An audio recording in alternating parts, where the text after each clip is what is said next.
Welcome into the latest edition of Extra Time. Thank you very much, as always, for your tweets. Shaka, Craig and Robbo with us to answer some of them. Robbo, is Brendan Rodgers a bottler of a coach? Somehow did not win Liverpool the title in 2014 and now missing out on top four when you're 15 points behind fifth. I understand they had injuries, but still. Yeah, you have to wonder what they were doing in lockdown, because when they came out of lockdown, they didn't look as though they were particularly fit. They didn't have their game plan quite as organised as they were before the lockdown, where they were an exceptional side. But you have to go back to their injuries. I don't think he's a bottler. Some of the injuries, Ricardo Pereira was the biggest loss. The right back, I thought he was the second best right back in the Premier League. He's out. Sonchoy, who didn't play in the last couple of games, he's been excellent at centre half. And Chilwell, who was outstanding at left back. So three of the back four are out for those last couple of games, and Ricardo Pereira longer than that. So I think you have to go back to the injuries. That's why they didn't stay in the top four. He did win everything at Celtic, didn't he? He's not that much of a bottler, surely. Should referees speak to the press after the match so that they're somewhat accountable for the decisions they make, Shaq? Yes, they should. You've seen other leagues do it, and to very good effect. We all understand that referees make mistakes from time to time. You're also not quite sure how they interpret certain situations. If they speak to the press, at least you get a better feel for that. I think when they do make mistakes, or they perceive to make mistakes, and you hear nothing from them, it opens it up for all kinds of interpretation, including arrogance. I think it works well when the press have spoken. We've seen them do it in Australia, for example, has been received very well. Craig, would you like to hear from referees after the game? No, and I really don't think, I don't see the point, because I think it would be a never-ending circle, because you get in a room of journalists, or whether it be TV or radio interviews, and where do you draw the line? Well, why did you give that decision? Well, what about that tackle in the 27th minute? Well, what about that? And you end up just having to over-explain things. At the end of the day, they make decisions based on their judgment. Clearly, as you know, there is human error in there. The only annoying thing I have at the moment is the continual lack of going over to the monitors to referee the game from on site. That's the only issue I have with the refereeing at the moment. I really not bothered about them explaining it after the game. If they've made a mistake, they've made a mistake. What are you going to gain from sitting there trying to explain it to everybody? Robbo, you were commentating on the Brentford game yesterday. Obviously, we're at the playoff stages of the Championship. Why on earth do they not have VAR in these games? It doesn't seem to make any sense. With such, well, they don't have them in the Championship, so they don't have them in these games. But there was two decisions that were wrong. The penalty I didn't think was a penalty to start with, because he got the touch on the ball and didn't get any touch on the player. And the sending off changed the game. You know, Brentford could not get promotion to the Premier League because of that sending off. Sort it out, Robert. Get VAR sorted for the final. In my view. It seems ridiculous. They don't have it. Why does that? Well, that's just stupid, because because they didn't have it during the normal league season. When we get to a playoff scenario, which is clearly, it's another round of games, nothing to do with the league. The league's done. Yep. People are relegated. People are promoted automatically. People are mid-table. These teams have now earned the right to be in there fighting for one spot that's going to change their club potentially forever, financially anyway. And yet we can't put VAR in there because we didn't have it during the normal season. That's the kind of stupidity that we have in this sport. Not that the fact that, referees should come over and explain themselves, because, for example, Rob was saying the referee made a couple of mistakes in the game. What's he going to do? Come over and explain why he's made those mistakes? That's not gaining anything for anybody.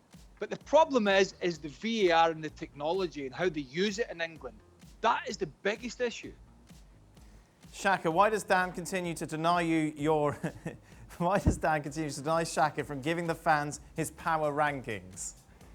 I have nothing to do with this, by the way. Why do you continue to deny the fans that wish? I hear you are not replying to emails that are entitled power rankings, Shaq. Correct.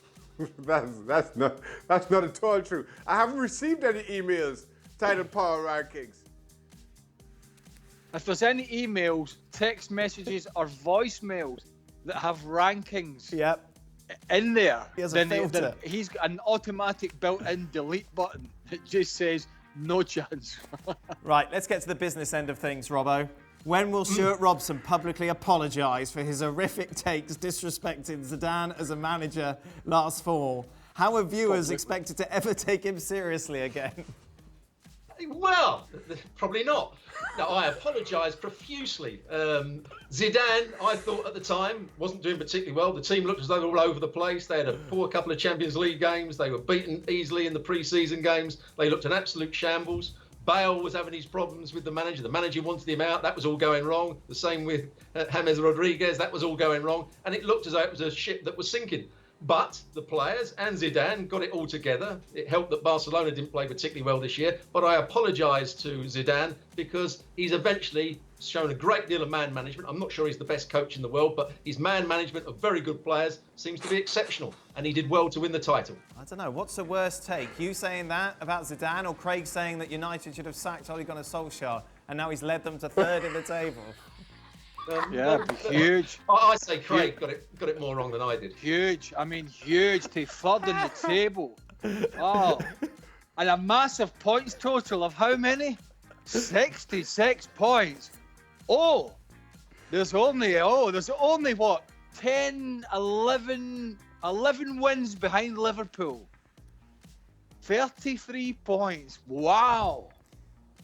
Just going back to Madrid for a moment, Robert, it does show that pre-season friendlies really do mean nothing.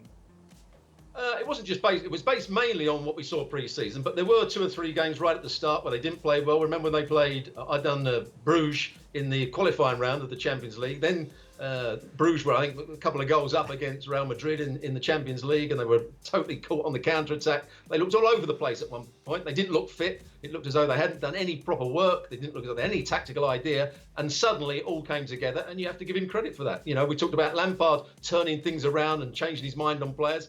Well, Zidane has changed the way Real Madrid played after 6 games, and he did a good job. So you're saying Lampard is on a par with Zidane?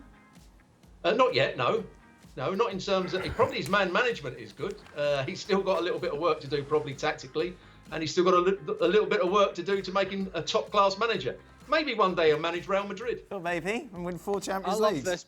I've got to say, I love this public apology kind of thing. Yeah. Public apology for having an opinion that...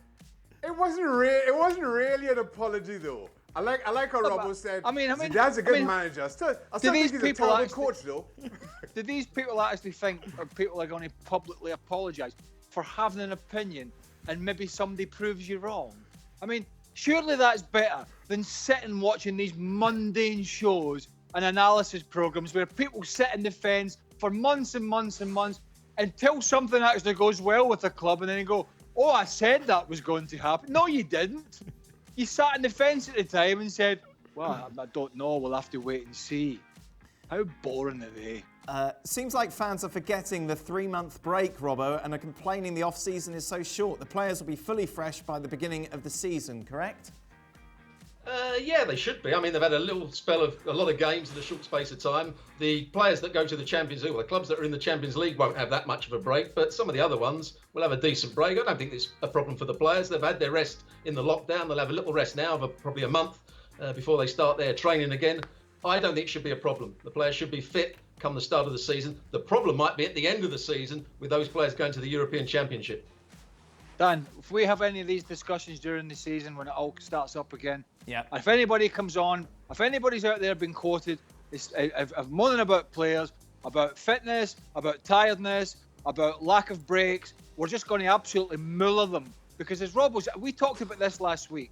The players, after management harped on about rest and winter breaks, they had 3 months. They had 2 to 3 months complete rest. Then they had some pre-season training. Then they did have a concertina programme, but then they're going to get a rest again, and then we crack on. I had Champions League players slightly different, but even that's been redone to knockout football rather than the 2 games they would have had. So let's hope we're not having a discussion when the season 2020-21 season restarts about sports scientists saying the players are tired, right? Let's not have it. Is there a difference between a concertina and an accordion?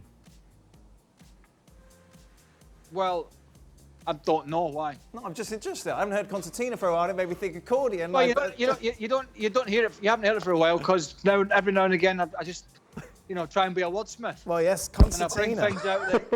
I thought my first car was a concertina. Oh. Go on, Robbo. Constantine, I like to bring these words out, Dan, that educate yourselves. That's nice. And others. Robert needs to publicly apologise for that Like, joke. profligate. Profligate. You know. Right, that's it. I mean, anymore. you were out having dinner with John Champion the other night. Yeah. Surely you've got some big words. Final point.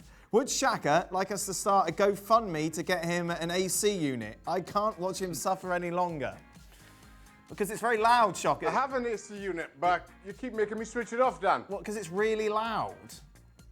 And these lights, I have lights here, the lights are roasting hot. You don't let me switch my AC on, what do you expect?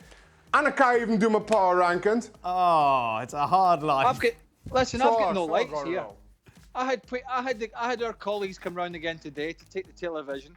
They brought not my television, but the television that they put in. They came here. They spent 3 hours about 3 months ago fitting this 70-inch TV in as a backdrop upstairs in one of the bedrooms, and we used it 3 times. Oh. And what am I doing? Down here. This is down here, sitting in front of the fireplace. Beautiful. Yeah. What are they going to do with the TV now? They're going to sell it down the market. No, they've taken it off somewhere else where somebody else probably won't use it. Right. One of our deporters colleagues or something, I don't know. So they came round, whipped it away, and that's what we're left with. I could have done that back. I could have saved them the hassle. Of course. There you are. I mean, I built this behind me. Yeah, right. I built it in 4 weeks, this wall. Yeah, right. God. I did, Robbo. Look at it. You're the laziest man alive. You don't even Look know at that. That's not bad. Stevie came round to help. Yeah, you can see all the you can see the Budweiser cans up there, can't you? That's how you know he's been. And Robbo's got pretend bookcase behind him. Never read any of those books, have you, Robbo? I've read quite a few of them. They're all gardening books, let me tell you. Oh, God. Showing his age now. That's it. Thank you very much. We will be back tomorrow for more. Until Just then, remember. What's that? 66 points. Correct. Concertina. Profligate. That's it. We're done. Bye-bye. Well, thank you very much for watching ESPN on YouTube. For more sports highlights and analysis, be sure to download the ESPN app. And for live streaming, premium content, and let's not forget as well, ESPNFC 7 days a week. Subscribe to ESPN+.